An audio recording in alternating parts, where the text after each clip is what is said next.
आइए हम जल्दी से जो है अपने सेकंड चैप्टर का लास्ट जो टॉपिक है उसको कंप्लीट कर लेते हैं, सामूहिक अपनेपन का भाव।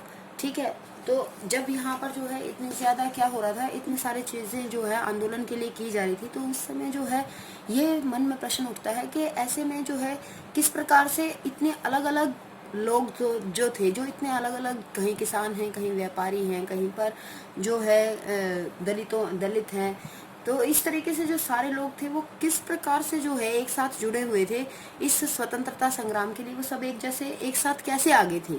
ये मन में प्रश्न कहीं ना कहीं उठता है कि इतनी सारी जो है भारत के अंदर भाषा की जो है भिन्नता है, धर्म की भिन्नता है, अलग अलग प्रकार के लोग यहाँ पर रहते हैं, तो इतनी विभिन्नता में भी एकता कहाँ से आई। तो वो इतनी विभिन्नता में भी एकता कहाँ से आती है बेटा, वो विभिन्नता में भी एकता आती है लोगों के सामूहिक संघर्ष के कारण। कि लोगों ने जो है भारत को आज़ाद करवाने के लिए जब वो सब एक साथ आए, तब उन्होंने जो है इस बात का एहसास किया कि वो सब क्या है, वो सब कहीं ना कहीं उन सब की साझा संस्कृति है, वो सब कहीं ना कहीं एक दूसरे के साथ जुड़े हुए हैं। ठीक है, चाहे उनका भाषा अलग है, क्षेत्र अलग है, कुछ भी है, लेकिन फिर भी वो सब क्या है, वो सब एक हैं, वो सब भारतीय हैं। ये भावना उनके अंदर पैदा हो चुकी थी, जिसके कारण जो है वो विभिन्नता होने पर भी वो एकता महसूस कर पा रहे थे। ठीक है, इसमें और भी चीज़ों ने महत्वपूर्ण भूमिका निभाई। दूसरी क्या थी उस समय की, उस समय जो है हमारा जो इतिहास था उसने भी बहुत महत्वपूर्ण भूमिका निभाई। इतिहास जैसे इतिहास, साहित्य, लोक कथाएं, गीत, चित्र व प्रतीक, सभी ने राष्ट्रवाद को स्वीकार करने में, राष्ट्रवाद को जो है लोगों के माइंड में फिट करने में, लोगों के माइंड में जागृत करने में जो है अपना महत्वपूर्ण योगदान दिया।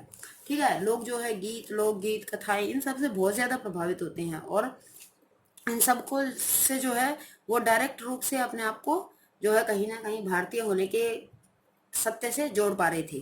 ठीक है, इसके बाद थर्ड पॉइंट क्या है बेटा हमारा, इसमें है थर्ड पॉइंट कि भारत माता, जैसे कि हमने जो है फर्स्ट लेसन में पढ़ा था कि फ्रांस ने जो है मारियान का और जर्मन ने जो है जर्मेनिया का चित्र जो है रूपक के रूप में तैयार किया था, एलोग्री तैयार किया था उन्होंने, तो उन्होंने नेशन का पर्सोनिफिकेशन किया था। वैसे ही भारत ने भी क्या कर दिया था, भारत ने भी जो है भारत माता के रूप में इंडिया का पर्सोनिफिकेशन कर दिया था।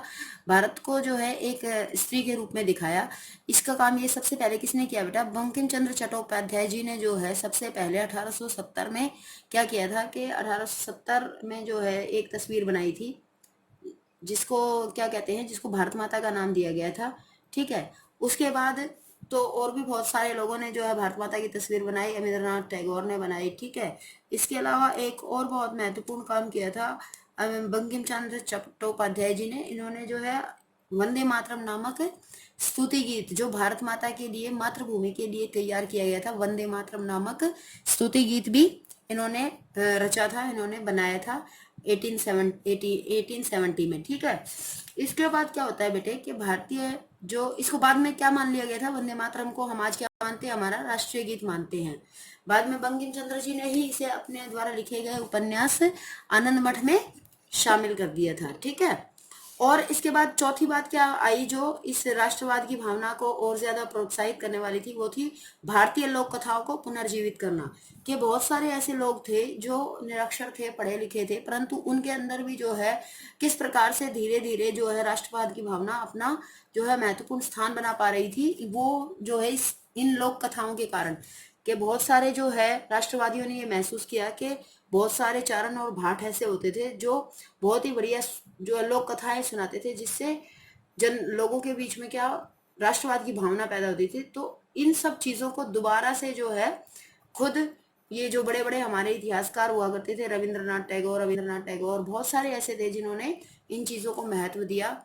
बड़े बड़े नेताओं ने जो है बहुत ही सुंदर चित्र खिंचवाए भारत माता, भारत के नक्शे के साथ। जो आपकी बुक के अंदर भी जो है एक फोटो बना हुआ है, जिसमें जवाहरलाल नेहरू जी ने जो है एक पुस्तक ले रखी है, उस बुक के आगे इंडिया का मैप हो और इंडिया के मैप के अंदर भारत माता खड़ी हुई है। तो आप उस मैप को देख करके पता लगा सकते हो, उस फोटो को देख करके पता लगा सकते हो कि लोगों के अंदर किस तरीके से वो भारत के प्रति राष्ट्रवाद की भावना पैदा करने में सहायक रही होगी। ठीक है, इसके बाद हमारा नेक्स्ट पॉइंट आता है कि इतिहास की पुनर्व्याख्या। कि जो ब्रिटिशर्स थे जो हमारे यहाँ रहते थे वो क्या समझते थे बेटा, वो ये समझते थे कि भारतीयों का इतिहास जो है, भारतीयों की जो है इतनी योग्यता नहीं है भारतीयों के अंदर कि वो अपना जो है शासन व्यवस्था स्वयं से संभाल सके। इसलिए जरूरी है कि जो ब्रिटिशर्स हैं वही जो है भारतीयों पर राज करे।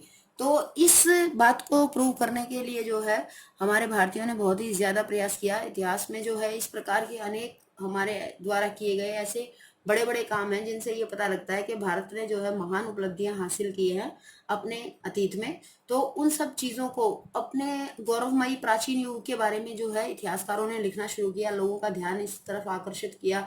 और हर क्षेत्र में, चाहे वो वास्तुशिल्प हो, विज्ञान हो, गणित हो, धर्म, संस्कृति, कानून, दर्शन, हस्तकला, व्यापार, हर क्षेत्र में जो है जो भी भारतीयों द्वारा महान जो कार्य किए गए थे उनका उल्लेख बहुत चढ़ बढ़ करके किया जाने लगा, ताकि लोगों को ये महसूस हो, भारतीयों को ये लगे कि भारतीय ही महान है, ब्रिटिशर्स जो है वो महान नहीं है। वो जबरदस्ती हमारे देश के ऊपर आकर के हमारे देश को जो है उस पर जो है अपना अधिकार जमाने की कोशिश कर रहे हैं। ठीक है, इस तरीके से जो है आपकी बुक में बेटा एक और आप देखोगे भारत माता का चित्र बना हुआ है, एक अविंद्रनाथ टैगोर ने बनाया है। ठीक है, इन जो 1905 में बनाया गया था, 1905 में, उसमें जो है एक माँ की छवि के रूप में दिखाया गया है भारत माता को, जिसके हाथ में शिक्षा, भोजन और जो वस्त्र जो प्रदान कर रही है, इस तरीके का दिखाया गया है। और उसके एक हाथ में जो है माला दिखाई गई है बेटा। ठीक है, जिससे ये पता लगता है कि उसके अंदर सन्यासी होने के भी गुण हैं। तो इससे पहले भी जो है एक चित्र बनाया गया था राजा रवि वर्मा के द्वारा। ठीक है, उसके बाद कुछ समय बाद जो है समय समय पर भारत माता के चित्रों को जो है प्रदर्शित किया गया, चित्रों को जो है नए रूप में दिखाया गया। आपके बुक के अंदर जो है पेज नंबर A72 के अंदर एक चित्र बना हुआ है भारत माता, जिसमें जो है इंडिया का फ्लैग लिया हुआ है उन्होंने। ठीक है, और उसके अंदर जो है वो शेर और हाथी के साथ बैठी हुई है। शेर और हाथी किस चीज का प्रतीक होते हैं बेटे? ये दोनों ही शक्ति और सत्ता का प्रतीक होते हैं, पावर का प्रतीक होते हैं। जिस तरीके से उनको भारत माता को जो है उनके साथ बैठे हुए दिखाया गया है, इससे ये प्रतीत होता है कि भारत क्या है, भारत जो है एक बहुत ही बलशाली राष्ट्र है और इसको जो है अपनी सत्ता और अपनी शक्ति स्वयं जो है साबित करके और ब्रिटिशर्स को यहाँ से जो है वापस उनके देश भेजना होगा और जो ये औपनिवेशिक जो जंजीरें हैं उनको तोड़ना ही होगा। इस तरीके की भावना जो है लोगों के दिमाग में जो है जगाने के लिए ये भारत माता का जो रूपक था ये काफी, और लोकगीतों ने जो है काफी महत्वपूर्ण रोल अदा किया। ठीक है, जिनके कारण जो है भारत में राष्ट्रवाद का उदय हुआ, और राष्ट्रवाद का उदय ही नहीं बल्कि राष्ट्रवाद ने काफी तीव्र गति से प्रगति करते हुए आजादी के लिए भरसक प्रयास किए और फाइनली 1947 में इंडिया आजाद हुआ।